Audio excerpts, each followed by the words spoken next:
Hi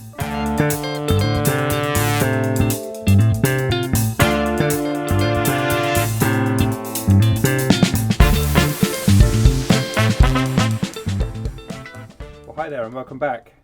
So following on from the successful engine start a couple of weeks ago, I'm committed, as I said on the video there, to try and get this ugly old machine up and running before Christmas. Today is the 25th of November. I've got a spare day where I'm not working. I've been working away quite a lot, as I explained, and today I've got a spare day and a couple of hours before daylight disappears to try and get some of the control systems on this thing working. So we've got a problem with the clutch, we've got a problem with the accelerator, and also the brake pedal at least is seized. The brakes aren't seized on. I just think the brake pedal is just sort of stuck in its position. I can't actually move it. But the main one is to get the clutch and the accelerator going, because with the clutch and the accelerator I can actually drive it. Brakes I'm not so worried about. I'm never really worried about brakes, especially in the environment I'm in, because there's not really anything else to hit, and if I did it wouldn't damage very much anyway. And nothing goes particularly fast either, so unless I'm on the road or I'm in an environment where there's a lot of people and everything, I don't really worry about brakes very much. So without further ado, let's get on and see where all these bits are and what they actually look like. And I warn you now, it's pretty crusty and horrible under there. So first off, what you need to know about this machine is that the driving position is pretty tight.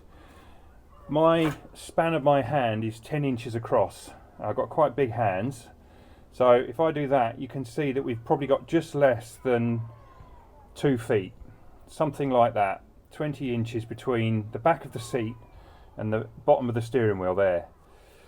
I'm 6'4" and my son is 6'7". How we're actually going to get and drive this thing I'm not entirely sure. I can sit in it, but my knees are sort of up round my ears, so it's not going to be very comfortable whatever we do. It's got one seat. It's got provision possibly for two because there's a space there, but then I suppose if you wanted 2 people it would be very cramped, and also you've got the handbrake is right in the way, and then the gear stick, so you'd need to get very familiar with your passenger if you've got your gear stick sort of like round their knees, for want of a better word. So yeah, you've got to be careful, I think. But anyway, there's only one seat in it at the moment. I don't think it's ever had another seat, but clearly you could put probably 2 people side by side if you really like them. Anyhow, what we have down here is a lot of horrible, crusty, dirty old mess. I'll try and just take you around it a little bit. This is like donkey's years of dirt. I'll just move the light round. You can see how bad it all is under here, and I haven't done anything to it. I've not really cleaned it. I've scraped a little bit back where there's a little bit of dust and dirt just to see, you know, the odd thing. It had windows in the cab, but of course we've had it had vandals, and they sort of smashed all of that. So there's broken glass everywhere, and as you can see, it is pretty filthy. Now the bit that I'm looking at the moment, first of all, is the clutch. So if I can just lift up I've not put the dashboard back yet because I want to do the electrics. You can see just there, I've got 2 pedals. The left one is the clutch as usual, it's a conventional driving position, and then the one on the right, top right hand corner, is the brake pedal, and the brake pedal is one that's seized.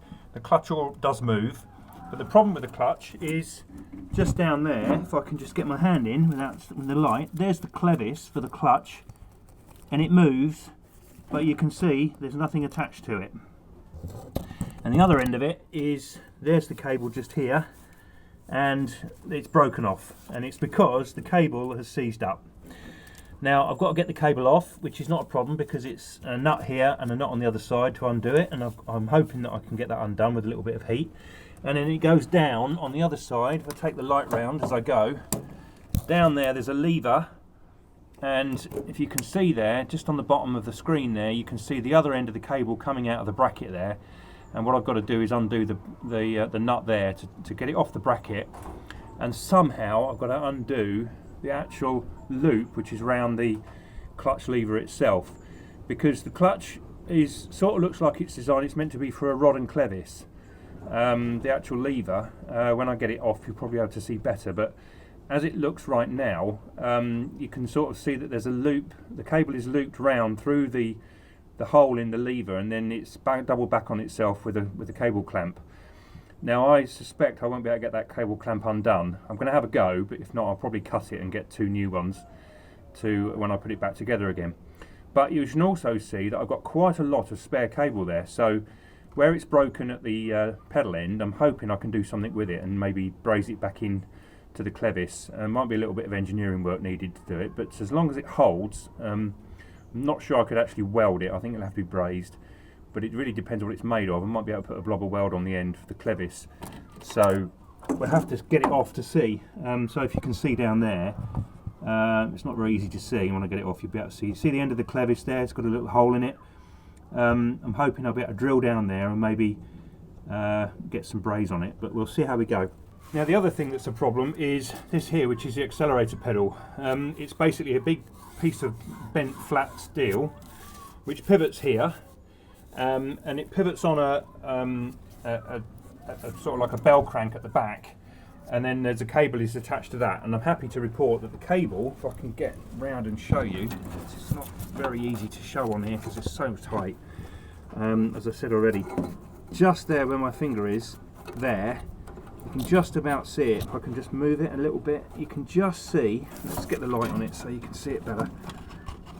Oh gee, this is going to be a pig to work on, that's for sure. There's so little room. Right, where are we? So yeah, just there, that bit there, that's the clevis on this little bell crank, which is this part here where my fingers are. That's connected to the accelerator pedal, and then this clevis is connected to the cable which goes to the throttle butterfly on the engine. And the cable is free. I can move the cable in and out, I can feel it. So I'm really happy about that, so I don't have to worry about that too much.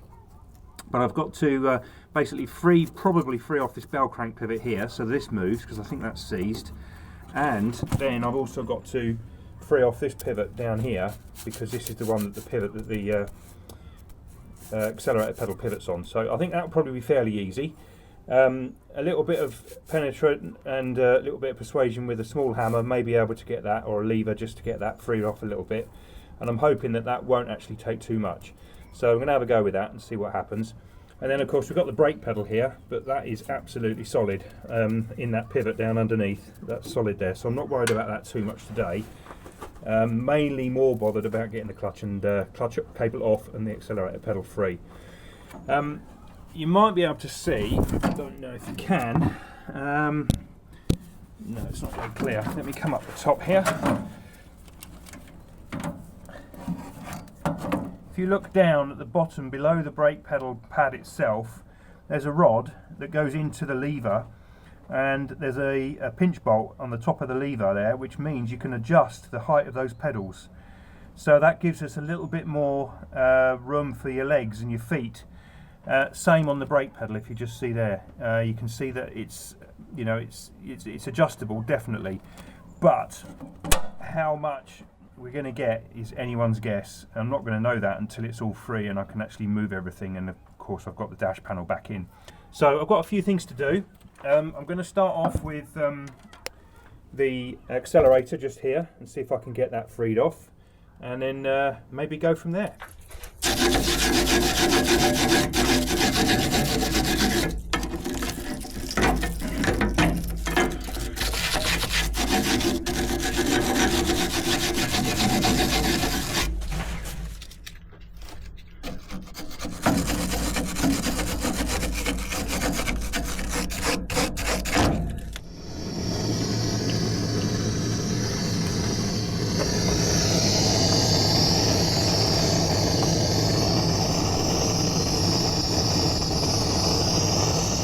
I don't know how much heat I'm going to get out of this blowtorch, whether it's going to be enough to loosen this enough or not.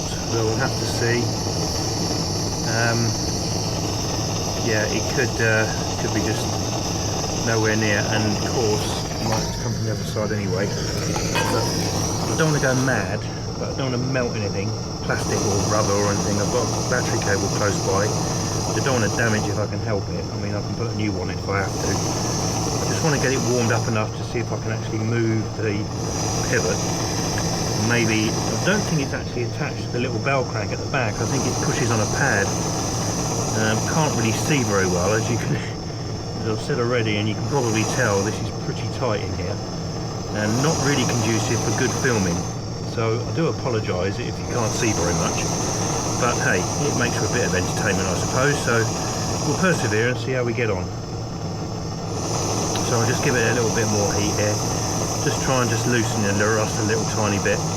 I've got oxyacetylene which I can use, but I've got, well, oxypropane actually. I've got rid of acetylene because of the rules all changed of how they look after acetylene, and it's a lot more expensive than propane as well. So I've got oxypropane to, you know, for some serious, proper serious heat. But remember, this is only what, 5/16 shaft maybe, if that. I think it might even be a quarter actually, but yeah, it's not a very big shaft, so I don't want to go mad with it, otherwise I'll end up cutting the thing off by accident if I go mad. So we'll see if this is enough heat just to give it a bit of a persuasion to move. I'll get a bar on it and maybe move it up in a moment. Now this actually has got hydraulic brakes on it as well, which is good. I think only on the back. Can't remember what we got on the front, whether we got brake drums. I think I might have a brake drum actually, but I'm not entirely sure.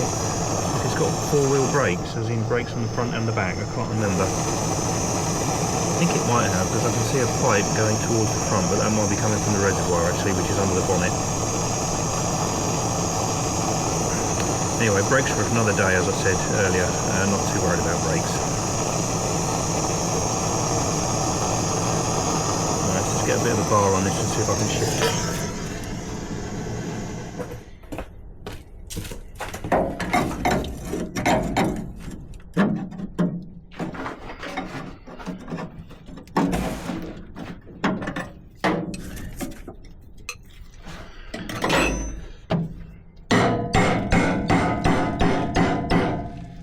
Goes down. Trouble with hitting things down, they've always got to come back again, so you can probably see that that's bending, which is not a good thing. So I think I'm going to need some more heat on that.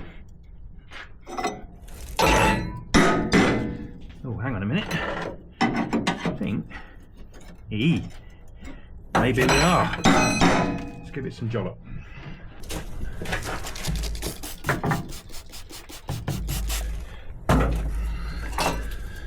There's a bit of heat there, as you can see. Yes. Just a bit of judicious backwards and forwards in. Maybe enough just to get that. You've got the problem that if it's seized in the wrong place, it could easily shear the shaft based on. I think I found out the reason why. I think there's not a huge amount of play.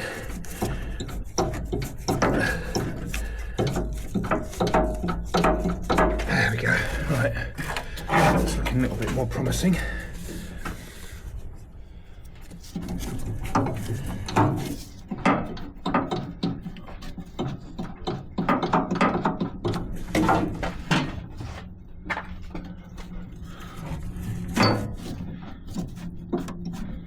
Ah, right. I can see what is happening. So we haven't got a huge amount of pedal travel, because if I look on there, if I just point, I don't know if you can see. No, you can't. Okay, so what you can see, this here is the top of the accelerator pedal. That part there, so that's where your foot would go, in there, and well, if you had a small enough foot, your toes can't poke any further than that upright there. So your foot would go on here, and then at the back there, just here where my fingers are, there's a little bell crank which is connected to the bottom of this pedal, and a pivot at the back, and then there's a stop which is just there, on the end of my finger. And that is the amount there. You can hear it hitting. There's a stop bolt which you can adjust, it looks like, And then at the bottom of that, underneath, is the clevis which goes to the cable, which is all free. So that is all good. And then down the side here, if I can show you here, there's a stop, which is this part here. So that's your pedal stop. It won't allow you to push it any further than the chassis. So that's your maximum pedal travel. So you've only got, what, maybe 15 degrees movement, perhaps, maybe. Not a huge amount. But remember, it is a diesel, so you're not going to be revving nuts off it really. It's going to be plonking away, plenty of torque, etc, etc. So that is all good. And what I can do, I'm going to plaster this pivot here in WD-40 and just basically work the thing backwards and forwards until I can get it really free. I might actually put the accelerator on the other end of the butterfly, and then I can perhaps the spring pressure of the butterfly, because the spring's quite strong, maybe it will give it enough to pull it back. If you can just see there, that spring there, let's move that spring there, when it's connected to the manifold, it makes that quite strong, quite difficult to move. So I think I might do that actually and see how that goes.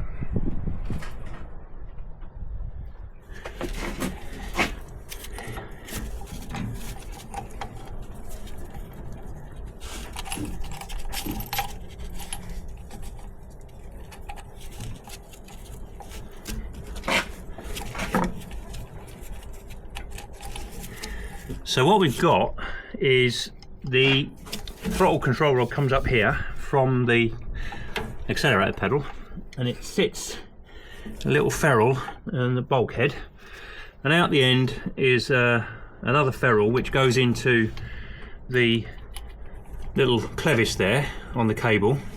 And then what we've got is we've got a bolt here which basically, if I can get it free, screws, excuse my hands, it screws into the intake manifold. If I never get it started, it's a bit tricky because it's behind the adjusting sleeve for the cable itself, so just bear with me for a minute. I'll show you in a sec. That's it, we started it now. So that bracket there, that one there, that holds the end of the cable adjuster. We'll just do that up, and the bottom one as well. And then what we've got is this spring here, basically connects on top of here and allows that then to operate the butterfly. And I think if I put that on there now, like that, move that as far shut as I possibly can, which I think it already is.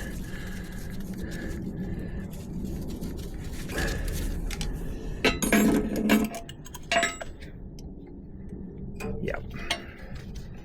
So, let's see if I can move that like that. Put some tension on the spring. That holds the butterfly closed, so when you let go of your accelerator on your foot, the butterfly should snap shut. And so that is pretty tight. That's quite strong, that spring. But if I operate the pedal,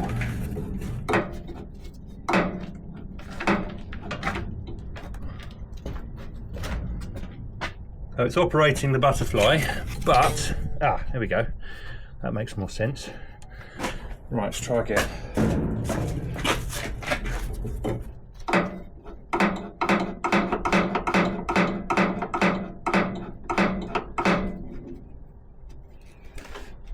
Right, okay, so that's not working very well because the spring is not pulling the butterfly back against the pedal. The pedal is still too stiff. So I know the butterfly works, you can see it springing back there, but it's not actually. That's done it. Now I've got to repair the cable. Oh geez, man. This is not going to go well, is it? I suspect that that is rotten. That little end there has just broken off completely. Oh, that's disappointing. I'll have to find an alternative way of doing that then. That's not good at all. Oh, that is disappointing. Oh well, let's see if we can get the clutch off, because we've got to free that off anyway. I was hoping that would work, but clearly not. Well,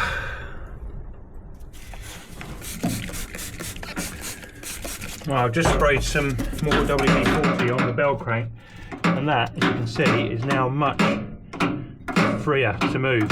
So we've got this end here is free on this pivot, and the bell crank at the back has got two pivots, one where it connects to the pedal and one where it's pivoting on the chassis, and that is now a lot freer. So there you go. So that is good. So all I've got to do now with that cable is put on a new end so that it connects back to the butterfly lever. And I'll find the ferrule in the floor, because it's obviously fell in the floor and in the dirt, so that'll be a separate little job. That is now free, so that's good. Next thing then is the clutch. Right, let's see if this will undo. I'm not putting any penetrant on it, so let's just, oh yes, well, that was easy. I think that this end screws into the bracket. I don't think that is how do I say it? It does not fit into the hole, and then there's a nut on the other side. Pretty sure that this whole thing screws into that bracket, which is not particularly ideal, because you've got to unscrew or twist the whole cable all the way around, and it looks like it's got a fair way to go. It might be that the other end of it, because every time you let go of it, of course, it's going to undo again, or do up, I should say. See if I can do it with my hand. No, I can't. So might have to do the other end to see if see if the other end is threaded the same. If it is, I don't quite know how you get that apart, but anyway, we'll keep persevering. You never know, things might occur. Now it looks like the other end of the cable is got a nut on it on both sides. If I go from underneath, I can probably see what we have.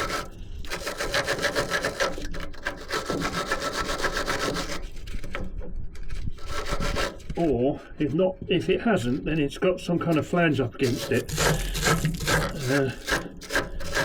Not hugely easy to see.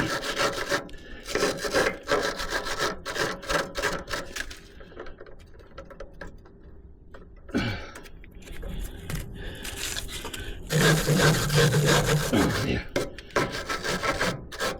Right, I've got a lot of the dirt off. See if I can undo it. And you can see from above what I'm up to. Maybe lucky.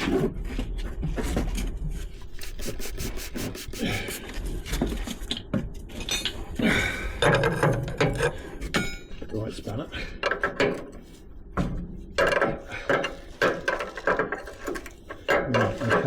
Is undoing as well. I mean, one good thing about a lot of dirt, as long as it's not muddy and wet, it does actually preserve stuff, as long as it's not getting wet and, let's say, muddy where it can rust. Having said that, it doesn't want to pull out very quickly.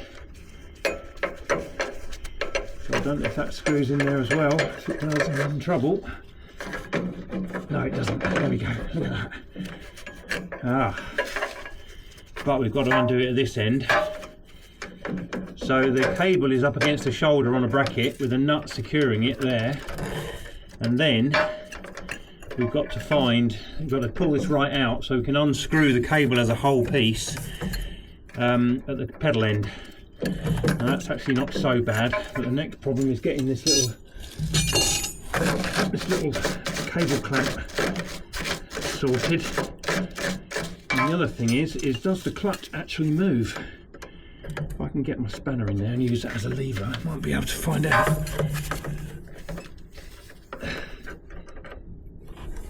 It'll be good if it does, because I don't really want to have that. Oh, crikey. It's difficult to tell.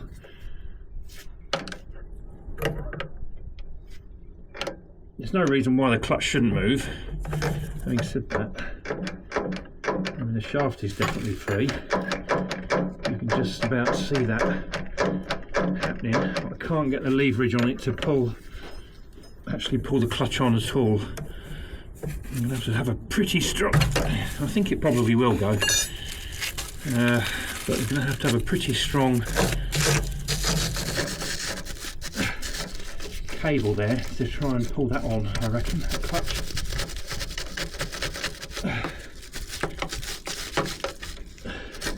The good thing is the shaft is free, so that's good. So if the shaft's free, there's not really much else stopping the clutch inside moving. The clutch disc itself might actually be seized, but as in stuck to the flywheel. But we'll worry about that when we come to it. We won't know that until we put power through it. Right, so I need to go and get some spanners to undo that little cable clip and a cable clamp, and then we'll get it off. Trouble with working on this old sort of equipment is some stuff is Whitworth and some stuff is Imperial, as in UNC, UNF, UNC, that sort of size, with different threads, which means the heads of the bolts and nuts are different as well. And I've tried everything here and nothing's happening. This must be, well, I say must be, this could be a metric modern edition for this cable clamp, which means those would be metric. It could also be BA as well. I mean, it nearly is BA size, because that BA fits almost.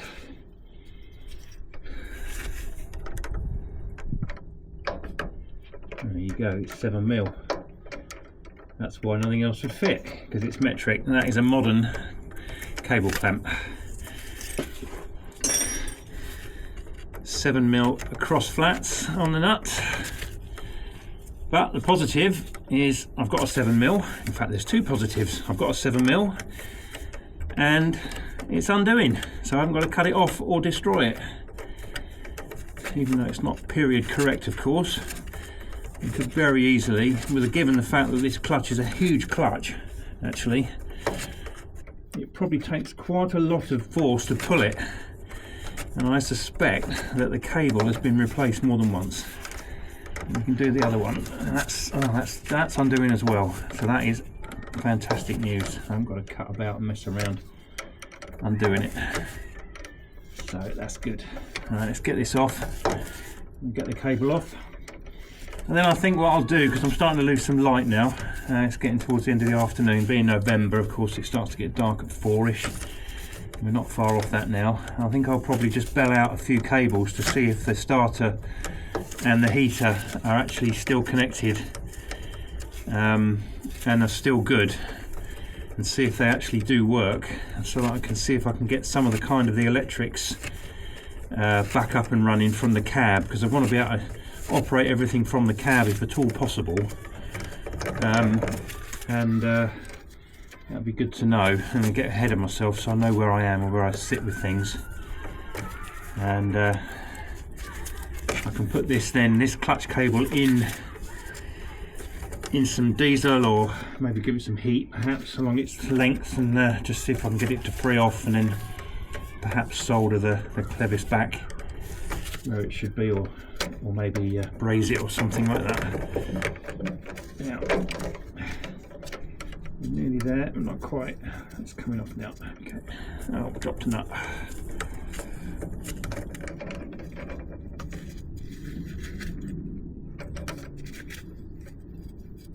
There we go. Right, there we go. Right, she's off. I'll leave them on there. Just for now. There we go. That's off. And now then, that should pull out of there. Which means that nut pulls out of there. And that pulls out of there. And we're away.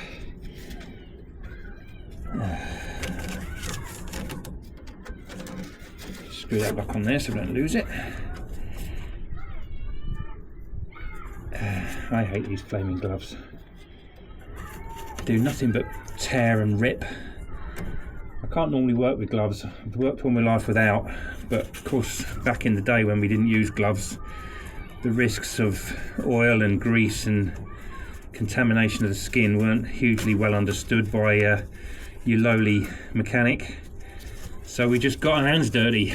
But now of course, especially with some of the modern synthetics and all the old stuff as well, but it, you know, it can play havoc with your skin, so it's really a good idea to wear gloves. But these nitrile things are just flipping horrible.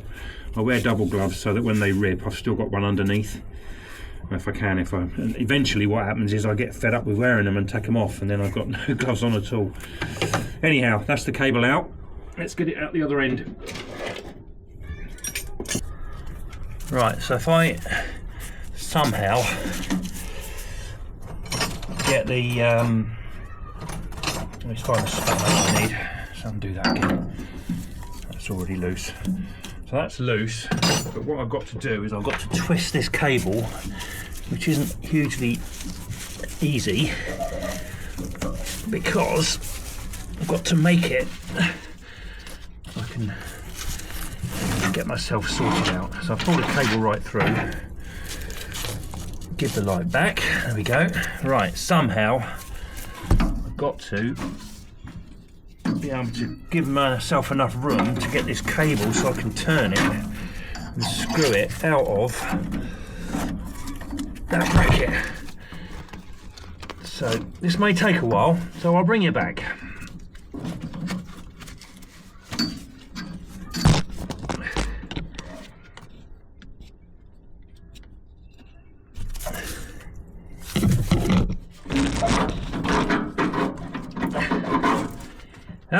There we go, and it's out. Just give you some light.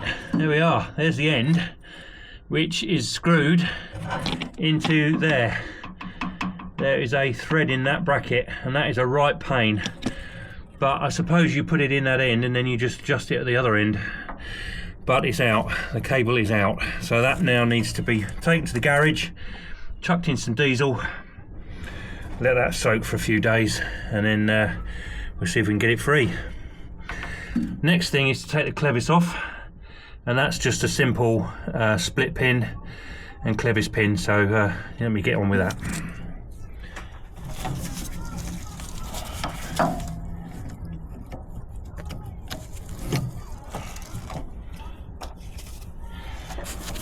Alright, that should just come out, and it does. Excuse my hands. I might have to use the pliers to move it. No, it's coming. It's coming. There we go. There's the clevis pin, and there is the clevis. Fantastic. Right, good.